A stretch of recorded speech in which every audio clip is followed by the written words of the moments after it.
toujours dit qu'il fallait dans l'arbitrage beaucoup d'années pour se faire un nom, encore plus pour se faire un prénom, et en une seconde, n'être plus rien.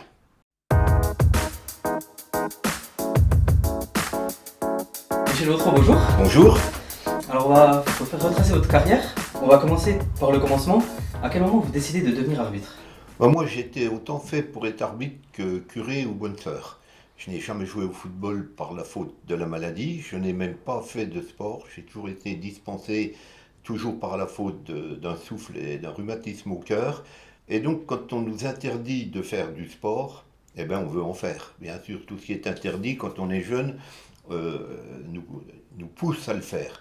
J'avais ma sœur qui était au club des supporters du défunt Racing Club franc-comtois qui jouait en D2 professionnel. J'ai toujours été passionné, on m'amenait des magazines de sport, du vélo, du foot, et j'étais sur mon petit lit avec une planche et je m'amusais à faire comme si c'était moi le rédacteur en chef et je faisais mon propre journal par passion pour me passer le temps. Et j'avais beaucoup d'archives et quand le club des supporters éditait un magazine Allez Besançon, ils ont demandé et ont dit mais au fait ton frère est-ce qu'il pourrait pas faire la rubrique qui concerne les visiteurs, l'historique. Alors j'ai commencé avec ça, puis après j'ai été responsable du journal. J'avais 17 ans, j'arrivais avec ma mobilette rouillée, les sacoches qui pendaient, à côté des belles voitures de hauts dirigeants. Et j'ai écouté. Et puis j'ai été choqué. En tant que gamin, en tant que jeune, j'étais surpris que des adultes qui avaient des lourdes responsabilités au quotidien soient pas plus réalistes par rapport à ce qu'on vivait pendant les matchs. Quand on perdait, c'était toujours par la faute des arbitres. Et quand il n'y avait pas beaucoup de spectateurs, c'était par la faute des journalistes qui ne faisaient pas d'assez bons articles. Et ça m'a choqué. Comme ça me choquait de voir ces gens qui n'auraient jamais accepté dans leur fonction de direction de se faire alpaguer par des subordonnés, par des employés, et qui au stade se comportaient comme monsieur tout le monde. C'est à la fois inquiétant et réconfortant. Quelle que soit leur étiquette, ils insultaient l'arbitre, ils menaçaient de lui taper dessus. Donc tout ça m'interpellait. Et un jour, pendant ce comité directeur, où je l'avais encore jamais ouvert, j'écoutais, il y a un dirigeant, Édouard Obligère, m'a repris, parce que j'ai osé dire, mais pourquoi vous critiquez l'arbitre? Il a été bon.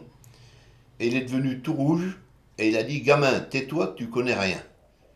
Donc j'étais vexé, et je me suis présenté au concours d'arbitre de la Ligue de Franche-Comté pour passer un examen théorique, simplement pour prouver que je connaissais les lois du jeu.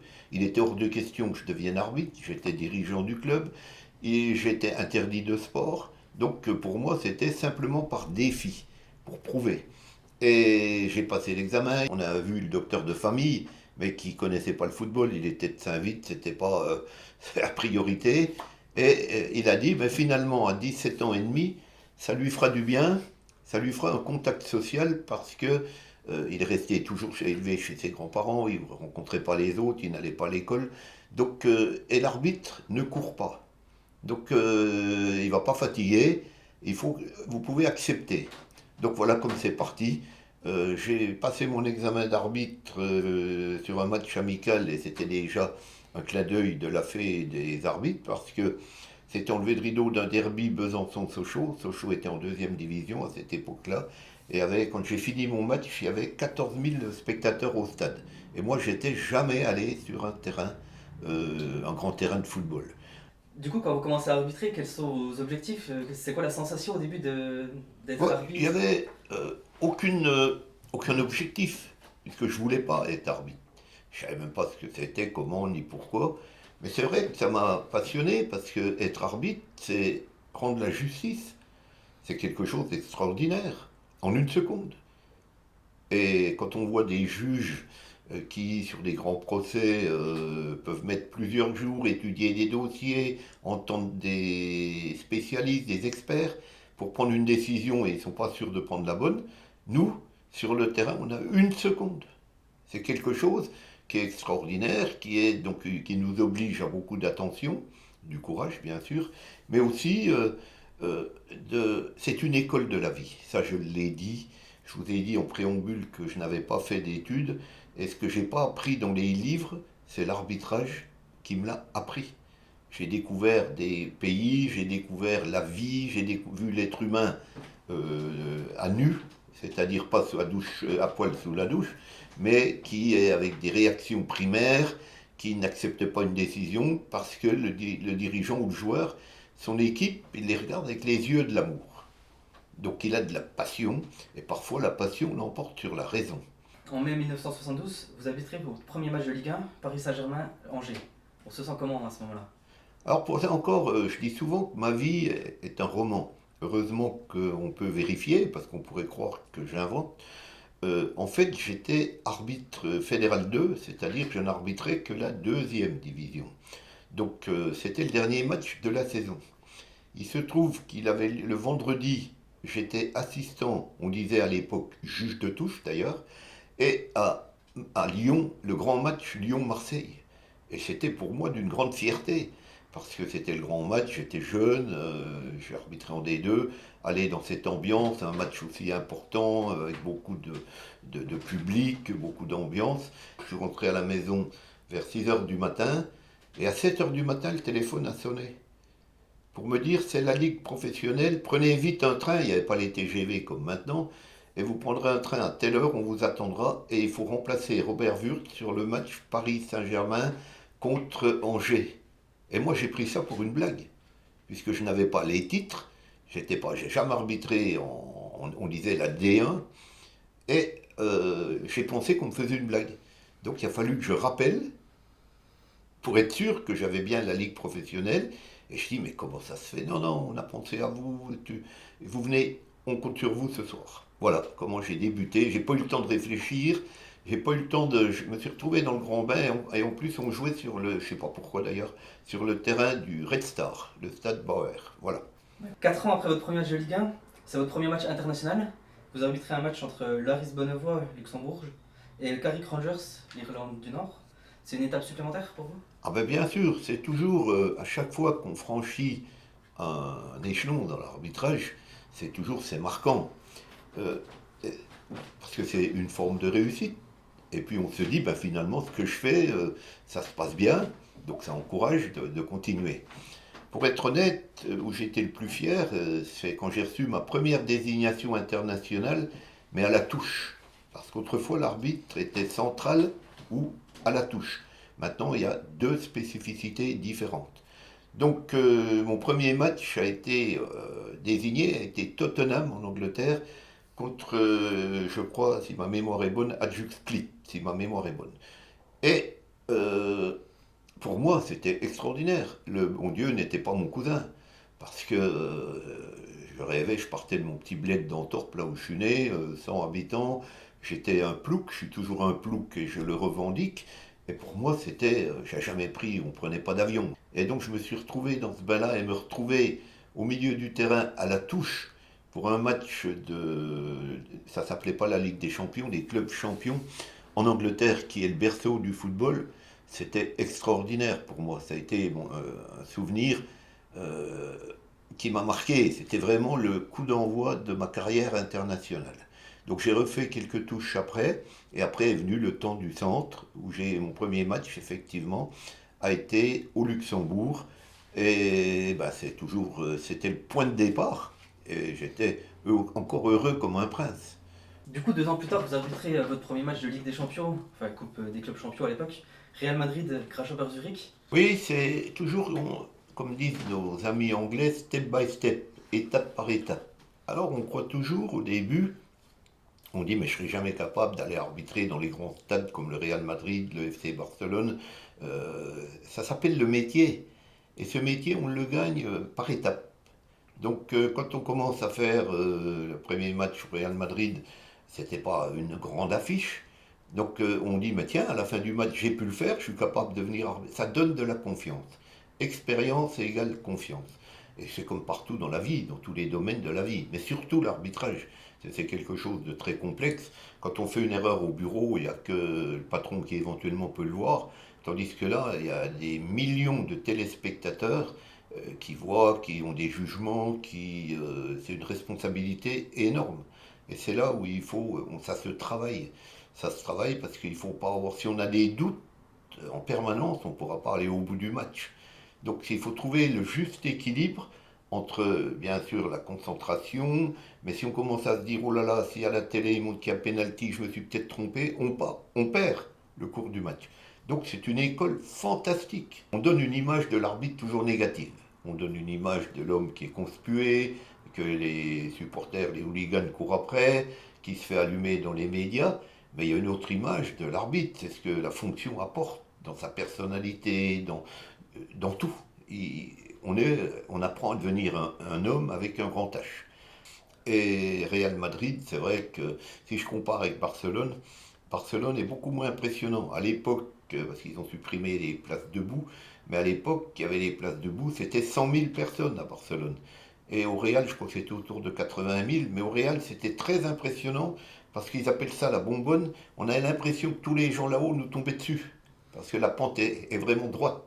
Et alors que Barcelone, le Nou Camp, il est plus évasé. Donc on avait moins l'impression d'étouffer et puis d'avoir la pression du public. Donc tout ça, ça joue, c'est tout un contexte. Et puis chaque fois, chaque étape supplémentaire, on apprend et on prend confiance en soi.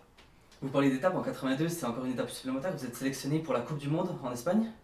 Juste d'être sélectionné, déjà, c'est un grand honneur. Ah bah c'est le cadeau de Noël.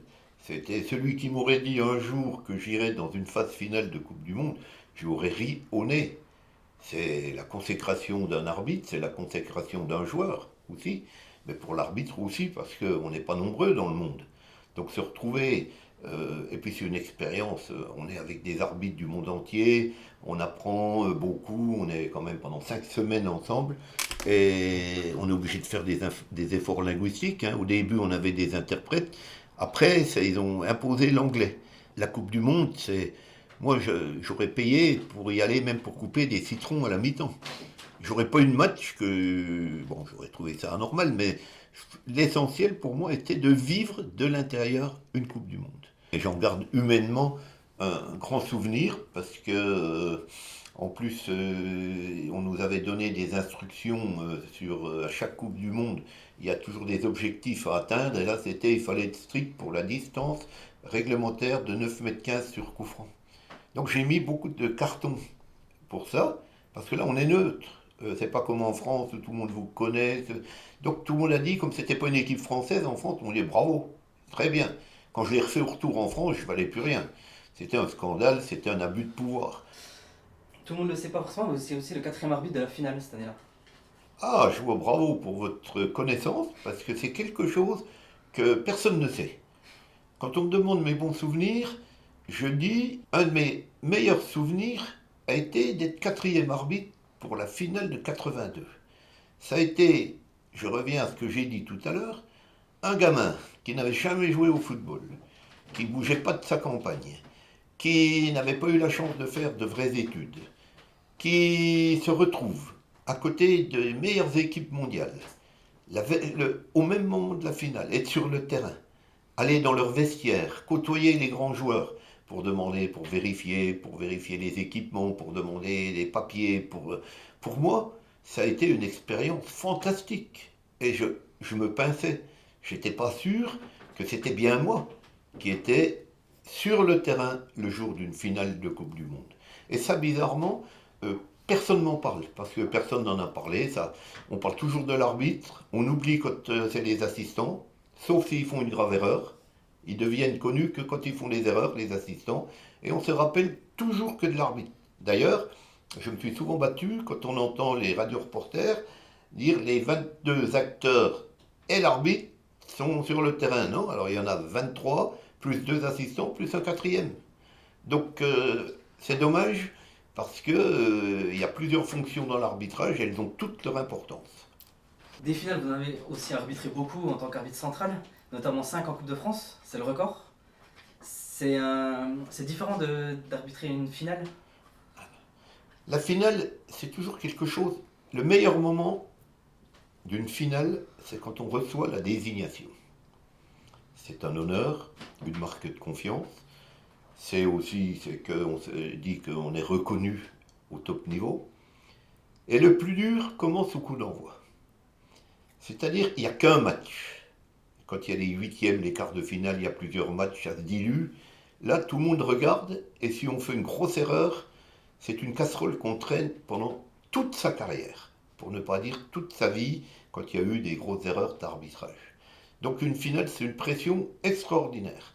C'est-à-dire que l'arbitre, la première volonté, c'est pas de dire je vais être le meilleur techniquement, mais se dire il faut que j'utilise tout ce qui est en ma possession pour ne pas faire d'erreur. Parce que le pire pour un arbitre, c'est de faire une erreur qui change le résultat. Ça, c'est terrible. Parce que tout tombe sur lui. Et quand ça se passe bien, les gens disent bah, c'est normal, il était désigné parce qu'il était le meilleur. Quand vous faites une erreur, bah, tu vois, il n'est pas bon, il est en train de. Sa carrière plonge, etc. Une finale, personne ne se rend compte de la pression que vous avez sur vos épaules. Avant de rentrer sur le terrain, vous avez toujours les radio-reporters, c'est la télé en direct. La finale de Coupe de France, c'est le président de la République qui vient nous voir sur le terrain.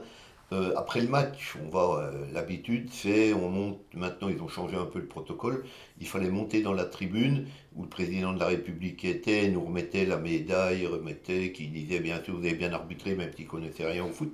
Alors, quand il disait qu'il avait bien arbitré, c'est qu'il ne devait pas bien connaître.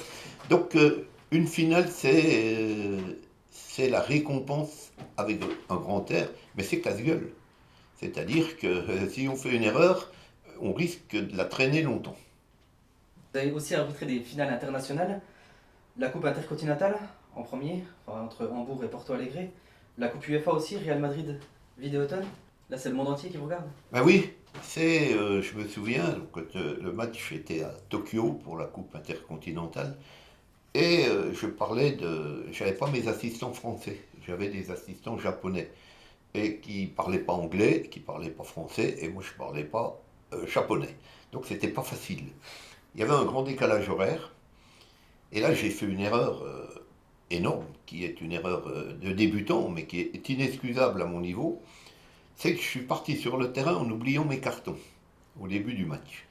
Quand je suis avec mes assistants habituels, ils disaient Michel, t'as bien le sifflet, t'as bien les cartons, t'as ton stylo, tu as tout.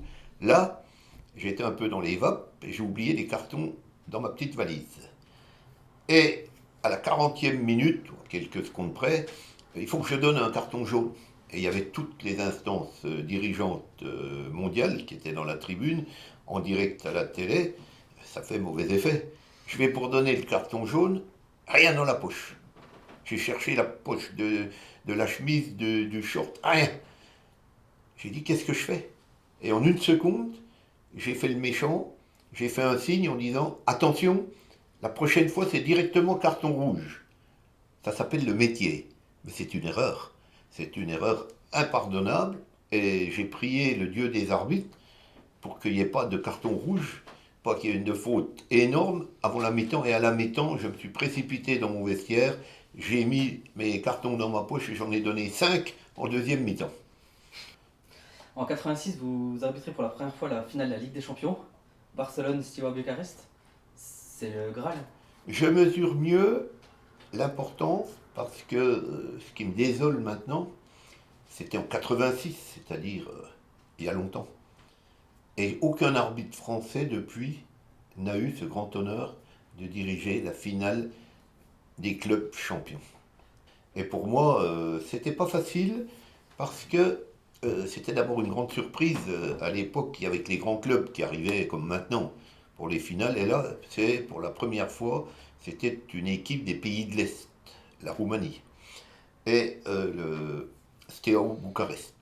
Et donc c'était Barcelone. Et c'était en Espagne, à Séville. Donc il y a eu une campagne de presse avant, et ça se fait souvent malheureusement, pour déstabiliser l'arbitre en disant on connaît la musique, l'UEFA ne veut pas d'équipe des pays de l'Est pour gagner une finale, c'est pas représentatif. Barcelone est un grand club, il va jouer sur terrain espagnol, à Séville, donc c'est déjà joué d'avant, c'est même pas la peine que l'arbitre va nous entuber, pour parler vulgairement. Et donc j'ai eu cette énorme pression sur moi, parce que le club présumé plus faible jouait là-dessus. Et c'est là où il y a eu la grande surprise, c'est qu'il y a eu des prolongations et au tir au but, les Roumains sont qualifiés. Je dois dire que là-bas, quand je suis retourné pour mes missions UEFA à Bucarest, j'ai toujours été reçu comme un roi, parce qu'on m'en parle encore. Donc c'est là où j'ai mesuré l'importance d'une finale, et là aussi, alors là, on sait que si on fait une erreur, si minime soit-elle, on met en l'air son CV, hein, les gens oublient tout.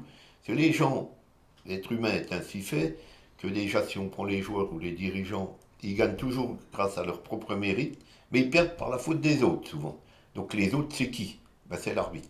On m'a souvent posé la question de savoir si j'avais peur d'arbitrer, de prendre des coups, etc. Non. À ce niveau, il n'y a pas de peur physique. On est hyper protégé, il y a des forces de police. J'ai jamais eu cette peur-là, mais j'ai eu la peur de mal faire, c'est-à-dire l'erreur. L'erreur qui vous colle à la peau et qui est une hantise, qui est absolument une hantise. C'est de faire, et parce qu'on n'est pas à l'abri, on ne le fait pas exprès. Quand j'entends des commentaires, j'ai jamais connu un arbitre qui faisait exprès de faire des erreurs. Donc la pression, ben, elle est montée à chaque étape que j'ai eue dans ma carrière. En 1988, vous êtes arbitre de la finale de l'Euro. Vous êtes le seul Français qui avait arbitré une finale de l'Euro. Ça vous fait quoi? Ben, là aussi, il y a forcément un petit peu d'amour-propre, de fierté personnelle, on ne va pas se la jouer. Être désigné, parce que je dis souvent que pour arbitrer ce type de finale, on a autant de chances d'être désigné que de gagner le gros prix, le gros lot du loto. Il y a tellement de paramètres extérieurs, parce que vous faites un match avant, vous pouvez avoir fait une erreur. Après, ça dépend des équipes qualifiées. Si la France avait été en finale, j'y étais pas. Donc il y a il y a beaucoup d'appelés, mais il y a peu d'élus dans les finales. Il y en a qu'une, hein. L'Euro, c'est tous les 4 ans. Donc bien sûr que ça fait plaisir, hein. En plus, ça a été ce fameux super but de Van Basten dont les gens du foot parlent encore, parce qu'il était un but merveilleux, venu de nulle part pratiquement. Et c'est vrai que là aussi, ça marque votre carrière. J'ai fait la même année, au mois de février, je pense, si ma mémoire est bonne, ou mars, je ne me rappelle plus, je suis le premier et seul arbitre français à avoir dirigé l'équivalent de l'Euro en Asie, c'est-à-dire la Coupe asiatique des nations, au Qatar. Et quelques mois après, je faisais l'autre finale européenne.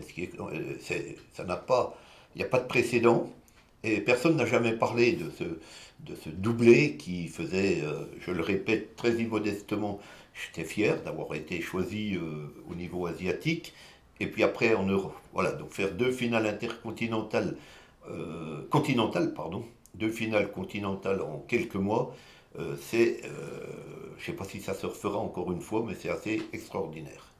Le Mondial 90, vous êtes l'arbitre du match d'ouverture. Il y a une pression supplémentaire Ah là, alors là, ça ne se raconte pas. D'abord, j'ai une anecdote qui a failli tourner au vinaigre pour moi. J'ai failli pas y aller. On va 2 mois avant, on est convoqué en Italie pour faire les tests physiques. Arrive le 50 mètres, j'ai eu l'impression que quelqu'un m'avait tiré un coup de fusil dans les jambes. J'ai fait un claquage. Plus possible de marcher, de bouger. Et j'ai dit pour moi, c'est terminé. La compétition, un claquage, on ne va pas revenir au top niveau en quelques semaines. Donc pour moi, c'était fini. Est arrivé donc le moment de la Coupe du Monde. Le maire de Besançon, Robert Schwint, fait une réception à la ville où il me remet une montre spéciale en disant que j'étais l'ambassadeur. Il me demande de remettre la montre au pape, parce qu'on avait une réception, une audience privée chez le pape. Et il me dit, tu la remettras de la part de la ville de Besançon. Et tout le monde applaudissait, bonne chance Michel. Et moi, j'avais peur dans ma tête. J'avais l'impression que j'avais encore mal et j'avais peur que ça claque encore dans ma cuisse. On ne va pas à une Coupe du Monde quand on commence à douter, d'avoir peur, d'avoir le pépin. Et quand je suis rentré, on m'a fait faire le test de Cooper avant le début de la compétition en Italie. Et puis le docteur avait dit, et le professeur Saillant avait dit, surtout pas de match tout de suite. C'est en cours de compétition. Je ne pouvais pas dire à la FIFA, ne me mettez pas de match, je ne suis pas en forme ou j'ai été blessé. Donc je n'oublierai jamais quand Sepp Blatter, qui était secrétaire général, est venu au séminaire pour dire, voilà les premières désignations, match d'ouverture, Cameroun-Argentine, votre France. Alors là, ça a été un coup de massue, parce que j'ai dit, mais jamais je vais pouvoir m'en sortir. Et je dois avouer, moi qui étais très décontracté les veilles de grands matchs, je dormais normalement, j'ai fait des cauchemars, je transpirais, je me voyais au milieu du terrain siffler dans le San Siro qui était archi complet. Les joueurs partaient, moi je ne pouvais plus partir, j'étais blessé. Et donc Gérard Nicolet est venu de Dole, sans être officiel. Il est venu me voir avant à l'hôtel. Et puis pendant la tribune, et je savais où il était pendant le match, à son endroit de tribune, on se faisait des signes, il me disait c'est bon, ça marche, vas-y, il me faisait signe, je pouvais forcer. Donc psychologiquement, je ne peux pas oublier ce genre de match. Deuxièmement, je ne peux pas l'oublier non plus parce que les Camerounais parlent français. Ce qui est une difficulté pour un arbitre français. Parce que quand vous avez un Russe ou un Chinois en face de vous, il peut vous dire ce qu'il veut, vous ne comprenez pas. Même si par les gestes, on a compris qu'ils ne nous invitaient pas en vacances. Donc, les Camerounais, en plus, il y en avait plus de la moitié de l'équipe qui jouait dans le championnat de France. Ils me connaissaient. Et quand j'étais amené à mettre 2 cartons rouges, parce que je vais être honnête avec vous, j'ai pas arbitré à la vôtre. Parce qu'avant, la FIFA m'a reçu et me dit attention, Michel, on t'a donné le premier match, il faut que ça serve d'exemple pour toute la compétition. Il faut être le prof pour le monde entier. Que nos jeunes arbitres voient qu'il ne faut pas faire ça, il faut appliquer. Donc, je dois reconnaître honnêtement que j'ai dirigé un match avec mon livre, le règlement d'arbitrage. Que peut-être, si ça n'avait pas été la finale, j'aurais été un peu plus clément. Peut-être je l'aurais fait à la vôtre. Là, j'étais avec vraiment une mission particulière et on n'avait pas le droit de ne pas donner le bon exemple. Et donc, quand les Camerounais se sont retrouvés à 9 contre 11, n'oublions pas que l'Argentine était championne du monde, il ne faut pas l'oublier, en titre. Et alors là, j'ai tout entendu. On m'a dit, oui, tu as des ordres de la FIFA, ils ne veulent pas des pays africains. Bon, je ne vous dis pas les menaces que j'ai reçues ici à Besançon après le match, des menaces de mort, enfin de tout. Et à la fin du match, dans l'arbitrage, il faut de la chance aussi. Et le résultat a joué en ma faveur. Le Cameroun a fait l'exploit de gagner ce match contre l'Argentine de Maradona. C'était l'exploit du siècle. Donc évidemment, après, ils m'ont revu et j'étais très proche de Roger Mila. On était vraiment proches les deux. Et donc, il était capitaine. Et à la fin, il vient, je lui dis, Roger, tu dois me remercier. Parce que grâce à moi, vous faites un exploit à 9 contre 11. Inutile de vous dire que s'ils avaient perdu, je n'aurais rien dit et ils ne seraient pas venus vers moi pour me serrer la main. Voilà un peu, et j'oublierai pas non plus l'anecdote de Le Canard enchaîné a fait un dessin humoristique et on voyait mon match, on me voyait avec mon carton rouge et puis 2 joueurs noirs penauds qui rentraient au vestiaire et Jean-Marie Le Pen regardait le match. Et ils lui ont mis une bulle en disant ce Vautreau, il ferait un très bon ministre de l'Intérieur. Voilà, c'est un petit peu pour l'anecdote de ce style de match. L'Argentine, on les retrouvait en demi-finale de la Coupe du Monde, à Naples, le retour de Maradona à Naples chez lui. C'était un match incroyable. Là, vous avez fait le vrai raccourci, idéal. Parce que le fait que Maradona, considéré comme un dieu, le foot est une religion, et le club du Napoli est une religion là-bas. Et Maradona revient avec l'Argentine, et donc l'Italie ne jouait pas sur son terrain finalement. L'Italie, on dit toujours que celui qui organise est avantagé par le public, et là, le public était au moins 50% pour l'Argentine. Et les joueurs étaient énervés au possible. Il faut savoir qu'une demi-finale, surtout en Coupe du Monde, c'est le plus important, parce que celui qui perd, ben, il voit s'échapper la finale et ça prend des proportions énormes. Et donc, les joueurs étaient nerveux. Et ils me le disaient sur le terrain, c'est pas normal, donc ils jouaient mal. Et puis, arrivent les prolongations, parce que l'Italie n'arrivait pas à marquer. Il y a eu les tirs au but et l'Italie est éliminée. C'était Hiroshima, la bombe était tombée sur l'Italie. Jamais les gens avaient imaginé que la finale aurait lieu sans l'Italie. Moi, j'ai pas eu de problème particulier, j'ai donné un carton rouge, c'est mon assistant qui m'a appelé. Et puis j'ai découvert après, quand on m'a dit, mais pourquoi as-tu joué 8 minutes de plus. Et je dis 8 minutes quand? Quoi? Comment? La prolongation, c'est 2 fois 15 minutes. Et j'ai donné à la dernière prolongation 8 minutes supplémentaires d'arrêt de jeu. Ça a choqué tout le monde. Le représentant français de l'arbitrage qui était à Rome, quand je suis rentré, il me dit mais Michel, mais je dis attends, moi je ne m'en suis pas rendu compte. Et aujourd'hui, je n'ai pas d'explication à vous donner. Je ne peux pas donner d'explication, je ne sais pas pourquoi. Est-ce que je me suis cru, vu la pression, j'ai perdu de la concentration, et est-ce que j'ai cru que j'étais dans une mi-temps normale, et comme il y a eu beaucoup d'arrêts de jeu, parce que les joueurs tombaient, parce que c'était une ambiance très défavorable, est-ce que chaque fois pour les calmer, je faisais ça, et je disais je décompte, restez calme, est-ce que j'ai oublié de remettre en marche mon chrono? Est-ce que j'ai oublié de... Mais c'est une erreur inadmissible. C'est une erreur inadmissible à ce niveau de qualification d'arbitrage. Donc à chaque séminaire où j'allais pour les jeunes arbitres, je leur parlais pour leur montrer que même quand on arrive en haut, on n'est pas à l'abri d'une erreur de concentration, une erreur tout court avec un compteur. Et imaginez que pendant ces 8 minutes supplémentaires sur 15, imaginez que l'Italie marque un but. Je sais ce que tout le monde aurait dit, l'arbitre a été corrompu, il fallait que l'Italie aille en finale. Si c'est l'Argentine, je ne sors pas vivant d'Italie. Et quand je parle de ce souvenir, j'ai toujours des perles de sueur froides dans mon dos, parce que je reviens de loin. J'ai eu de la chance. Donc pour l'arbitrage, il faut, je le répète, aussi de la chance. Si le score avait été ouvert à ce moment-là, je ne serais pas là aujourd'hui devant tout le monde, j'aurais pas eu de fonction que j'ai eue par la suite, parce qu'on aurait dit que, vu cette erreur, j'aurais été mis carrément de côté. Je tiens à le dire, ce qui prouve qu'à chaque match, on joue gros, et puis il faut savoir reconnaître quand on fait une erreur. L'année d'après, vous raccrochez les crampons, après un Nice-Marseille. Ça a été extraordinaire, parce que jamais j'aurais imaginé, ça s'est jamais fait pour un arbitre, que la SNCF, le département, la région, la ville, ils ont organisé un train pour mon dernier match. 400 personnes qui sont venues pour le match à Nice. C'était impensable. Et en plus, comme Marseille jouait sa finale de Coupe d'Europe, ils ont demandé à avancer le match la veille de l'Ascension, en semaine. Donc moi j'ai dit, il faut annuler le train.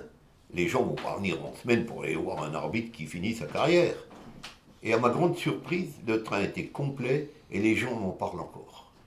Les gens, près de 30 ans après, m'en parlent toujours. J'étais à Nice et ça a été quelque chose, Antenne 2 avait suivi, il y avait une voiture d'Ansigne, il y avait une voiture bar qui a vite été dévalisée d'ailleurs. C'était quelque chose de fabuleux. C'est un événement qui vous marque parce que vous vous dites c'était la reconnaissance des collectivités territoriales, de ma région, de ma ville, de mon département, du corps arbitral. Et j'en garde vraiment, ça a été un enterrement de première classe. Et vous vous dites à ce moment-là que ça va vous manquer? Non, je ne pouvais pas avoir de regrets, j'ai eu que des bonus. J'ai vécu des choses extraordinaires. J'ai rencontré des gens que j'aurais jamais pu imaginer discuter avec eux. J'ai connu des situations hors du commun. Donc, comment puis-je être triste à l'idée d'arrêter? Et puis alors, pour être honnête, le président de la fédération de l'époque, Jean-Fournet Fayard, un an avant mon arrêt, était venu me voir et me dit « Je te donne la présidence de la commission centrale des arbitres ». Donc je savais, j'avais déjà un défi derrière, donc il fait que j'ai arrêté sans trop de difficultés, parce que j'étais remotivé par un autre challenge. Et puis, pour rétablir aussi peut-être ce que l'on dit, la vérité historique, ça n'a pas été mon dernier match. J'ai toujours dit haut et fort que j'ai été formé grâce au football corporatif. À l'époque, il était très développé, et moi, j'ai appris l'arbitrage à travers les matchs corpo que je dirigeais le samedi. Et les dirigeants du corpo nationaux ont dit à la Fédé, mais Michel a toujours dit qu'il avait un très bon souvenir du corpo, qu'il a été formé grâce au corpo, est-ce qu'il accepterait, et si vous le désignez, de faire la finale nationale corporative? Et mon vrai dernier match officiel a été au mois de juin à Paris, à Maison-Alfort, la finale nationale corporative. Là, c'était vraiment, on tirait le rideau pour de bon. On n'a pas parlé de vos récompenses. Vous avez quand même été élu 2 fois meilleur arbitre au monde, 7 fois meilleur arbitre français. Vous savez, après votre carrière, que vous avez marqué le monde de l'arbitrage. Pour être honnête, je l'ai toujours dit, meilleur arbitre du monde, ça veut rien dire. C'est comme les Oscars du cinéma, etc. Ça fait partie d'un certain folklore. C'était tous les journalistes du monde entier qui votaient. Bon, alors c'est bien, mais c'est pas des spécialistes de l'arbitrage. Cela étant, ça fait toujours plaisir quand ça vous tombe sur le nez. C'est mieux, puis les gens disent. Pour moi, le meilleur arbitre du monde n'a jamais existé, il n'existe pas et il n'existera jamais. Parce que vous avez des arbitres qui arrivent à un certain niveau, comme dans tous les secteurs de la vie, mais qui vont faire des erreurs, qui vont se planter, qui vont avoir un mauvais passage pendant quelques semaines. Donc, pour moi, j'ai jamais cru à ça. C'est le meilleur. Alors, c'est un trophée, c'est pour l'anecdote, c'est pour ça flatte votre ego. Honnêtement, c'est pas ça qui m'a fait tourner la tête. Ensuite, quand on est classé, il y a eu 2 sortes de classements. Il y avait le classement de la Fédération française par les techniciens, et puis le classement par France Football, qui donnait le meilleur arbitre, meilleur joueur, meilleur entraîneur. Et je dois reconnaître que j'ai été nommé meilleur arbitre français bien avant avoir été nommé numéro 1 par la fédération, par les techniciens. Et je dois reconnaître aussi par honnêteté que ça m'a aidé. Car dans l'opinion publique, quand j'allais faire un match, ah ben c'est le meilleur. Ce qui était, à mon avis, pas très correct pour celui qui était numéro 1, techniquement par la Fédé, mais médiatiquement pas cité. Donc il faut toujours tout relativiser. Ça m'a aidé, ça fait toujours, c'est plus agréable quand on a ce genre de qualificatif autour de soi, mais il faut rester les pieds sur terre. Vous restez modeste, mais est-ce que c'est facile de rester modeste quand on est décoré par 3 présidents différents? Vous êtes quand même chevalier de l'Ordre du Mérite par M. Mitterrand, vous êtes décoré officier de l'Ordre du Mérite par M. Chirac, et vous avez la Légion d'honneur par M. Sarkozy. Oui, alors c'est ce que je voulais dire aussi, même si c'est pas avant, ça aurait pu venir dans une autre question. J'ai toujours dit qu'il fallait dans l'arbitrage beaucoup d'années pour se faire un nom, encore plus pour se faire un prénom, et en une seconde n'être plus rien. Ça, je l'ai toujours dit et je le maintiens. C'est sûr que les récompenses qui m'ennuient, c'est que les gens doivent dire, ils couraient après les récompenses. Jamais j'aurais imaginé un jour recevoir la Légion d'honneur. Est-elle méritée par rapport aux anciens militaires? Je pensais à mon grand-père qui avait fait la guerre, et j'ai été surpris à chaque fois. La première fois, pour l'ordre du mérite, il faut trouver un parrain pour remettre la médaille. Je ne savais pas qui m'avait proposé. J'ai appelé à la fédération, au ministère des Sports, on m'a pas pu me donner le nom. Donc j'ai pris Fernand Sastre, qui était le président de la fédération de l'époque, et des gens sont venus me dire tu t'es trompé, c'est pas lui qui te l'a fait avoir. Je ne pouvais pas deviner, ce qui prouve que j'étais pas au courant. Ensuite, après, il est venu le mérite, l'officier du mérite. Ça a été proposé, là aussi, on m'a dit plusieurs personnes, je ne l'ai pas su. Et puis la Légion d'honneur, pour moi, a été bien sûr une grande surprise. Et j'y suis après, en me renseignant, c'est quand j'ai connu mes problèmes dans l'arbitrage, la direction de l'arbitrage, et quand il y a eu des magouilles, avec des portables, avec plein d'histoires qui n'étaient pas dignes du corps arbitral, et quand j'ai voulu enquêter pour faire le point, prendre des sanctions, j'ai été mis de côté parce que je dérangeais. Et j'ai appelé, je vous le dis parce que je ne cache pas, j'ai appelé la conseillère du président Chirac, parce que je connaissais bien Marie-Claire Certout, qui était conseillère sportive pour le président de la République, c'était l'ancienne championne de judo, et je lui ai dit, Marie-Claire, mais ça tombe d'où ça? Comment ça vient? Elle m'a répondu, c'est le président qui a souhaité, parce qu'il n'a pas apprécié, avec la carrière que tu as fait, comment tu as été traité quand tu étais donc président des arbitres. Voilà. Donc merci à ceux qui m'ont qui m'ont traîné dans la boue à ce moment-là.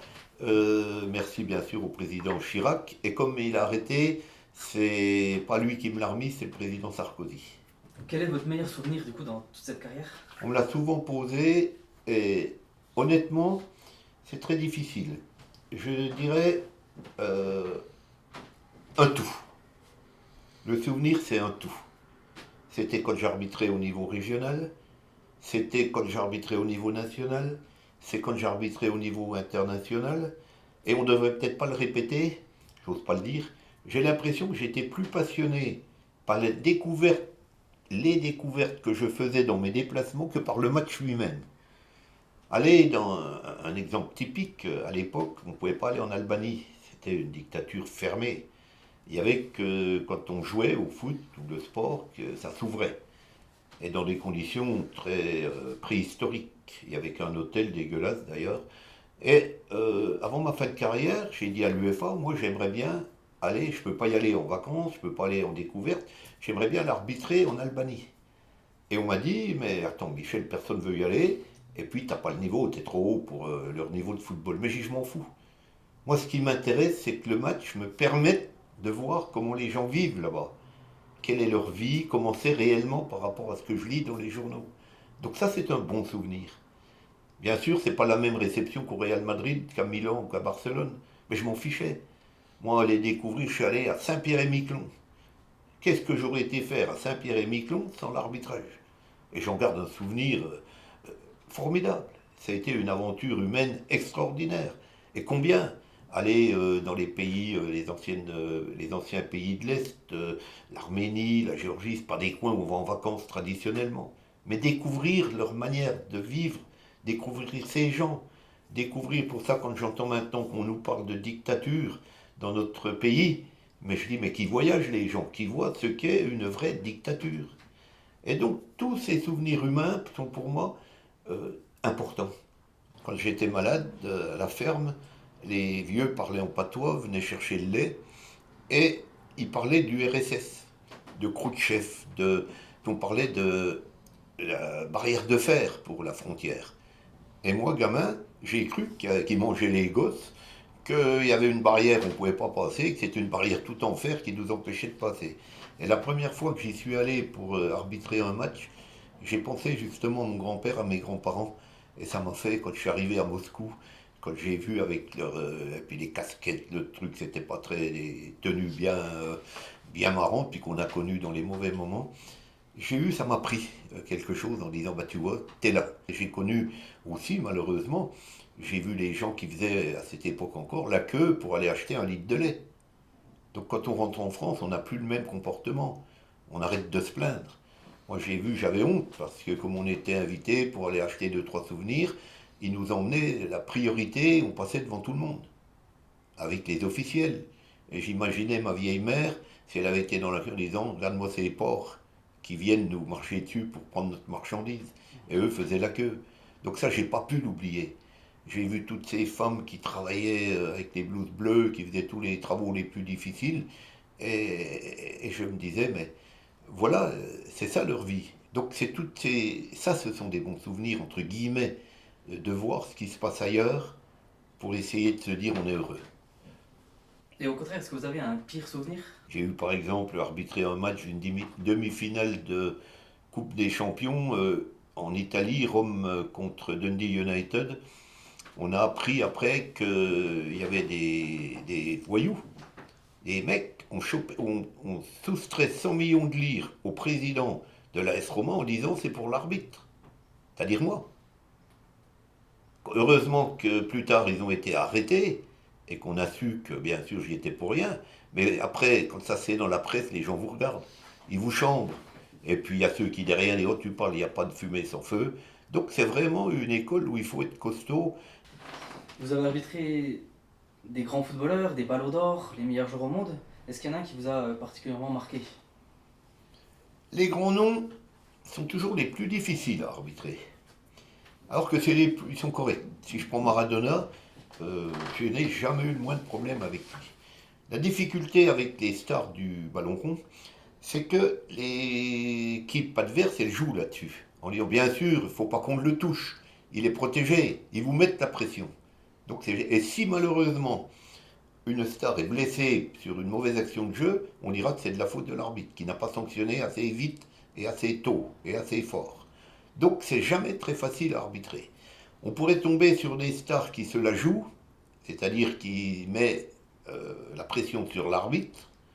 Si je prenais à l'époque actuelle un Verratti du Paris Saint-Germain qui est toujours en train de fondre sur l'arbitre, de réclamer, donc c'est pour essayer de déstabiliser. Mais je dois dire que des gens comme Platini, des gens comme Maradona n'ont jamais eu ce comportement-là. Jamais. Donc impressionné, je dis souvent, il y en a un quand il est arrivé à, je crois que c'est Laurent Pocou. Et une fois j'ai fait Rennes-Saint-Étienne, Pocou qui est mort il n'y a pas très longtemps, mais qui n'était pas avec la carte de visite des grandes stars. Il a fait un match époustouflant ce jour-là. Ça m'a vraiment... j'ai regardé, je regardais, à la limite, je n'arbitrais plus, je le regardais jouer. Parce qu'il faut savoir aussi que quand on arbitre, on ne regarde pas le match comme un spectateur. On est tellement avec la pression, on suit le ballon, on regarde les assistants, on ne suit pas le jeu comme un vrai spectateur qui regarde le jeu du football. Nous, on est pris avec cette pression sur nous et on peut pas. Mais quand il y a un joueur qui est effectivement, ça se voit, un joueur qui a des facilités, qui dribble bien, etc., on apprécie. Mais pas comme un, entre guillemets, le spectateur lambda. Et pour finir, quelle est votre plus grande fierté? Oh, ma plus grande fierté, c'est d'avoir dit que j'étais un paysan et d'être resté paysan. Je pense qu'il y a des gens qui ne vous connaissent pas, ça me ferait mal au cœur de penser que c'est l'image qui est renvoyée. Quand on est connu, les gens pensent qu'on est... moi, ça me fait plaisir parce que je suis invité souvent, ça veut dire que les gens n'ont pas oublié, mais pas pour ce que je représente, puisque je représente que moi-même. Donc j'aime mieux quand je dis souvent on me dit ah ben c'est bien la simplicité, je dis bah oui pour moi c'est simple même. Donc la fierté c'est d'essayer, même si on ne peut pas rester soi-même. Forcément on change avec le temps, en plus avec les matchs, si on met pas une certaine barrière, quand j'étais très connu, il n'y a plus de vie à soi. Donc on peut paraître prétentieux, on peut paraître... c'est très difficile à dire. Mais la fierté pour moi c'est de ne jamais avoir joué au ballon et puis d'être venu un arbitre top niveau. Ce qui ne veut pas dire que j'étais un bon arbitre, mais je dis, quand on veut, on peut. Donc c'est cette fierté-là de dire, t'es venu, t'étais un anonyme du peloton, t'aurais dû rester l'anonyme du peloton, et grâce à un petit sifflet, eh ben, t'es devenu, t'as été connu, t'as été comme ces grands joueurs que t'aurais jamais pu être. Donc c'est de dire aux jeunes, venez à l'arbitrage. Venez, vous verrez, c'est une super école.